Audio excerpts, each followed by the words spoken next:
Coucou tout le monde, j'espère que vous allez bien. Bienvenue dans cette nouvelle vidéo. Aujourd'hui, je vous emmène avec moi dans un voyage au cœur de la Kabylie.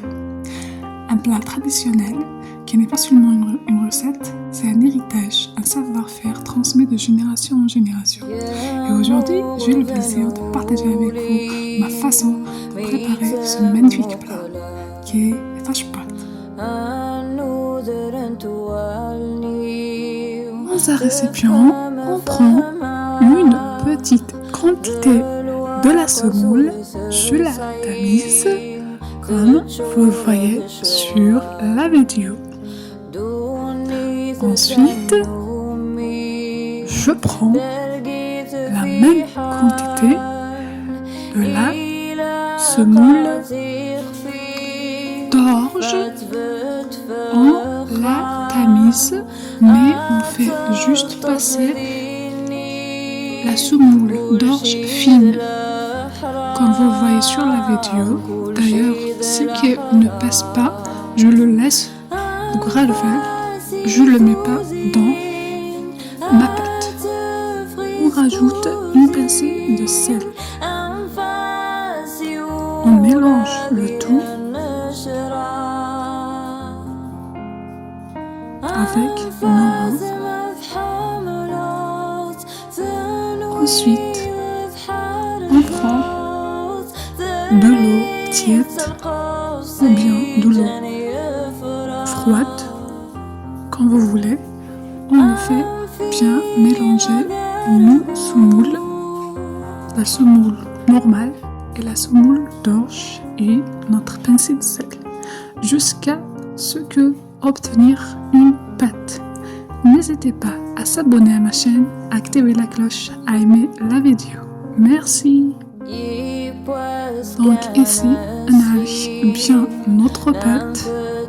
Je vous ai pas montré comment je l'ai fait, jusqu'à ce que on sent que la pâte تفسس, comme vous voyez sur la vidéo. On la laisse un peu se reposer. Une fois que notre pâte est bien reposée, on la découpe comme vous voyez sur la vidéo. On prend on met de la farine et on étale un peu nos boules de pâte. On le mélange bien dans notre farine. Ensuite, on met de l'huile d'olive, zit ou zemoul, sur notre pâte. On met juste une petite quantité. Moi, j'ai versé et ça fait partie dans un autre côté. On prend notre boule de pâte, on fait la même chose qu'on a fait pour la première, puis on les colle et comme vous voyez sur la vidéo. Une fois qu'on a terminé, on prend le rouleur et on étale notre pâte.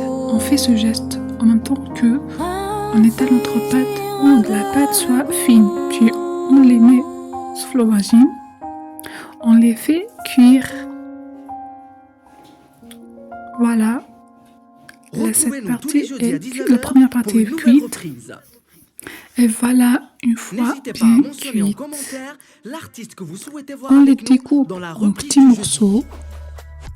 Une fois que c'est fait, on met de lait sur le feu.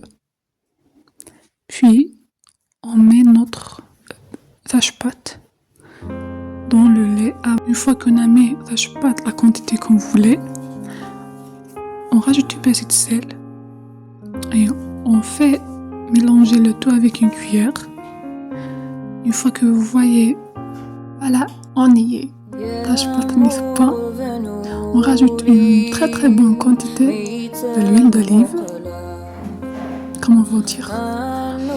Ça sent trop bon, ça donne envie de manger. N'hésitez pas à laisser, mettez en commentaire. Au revoir, à la prochaine vidéo.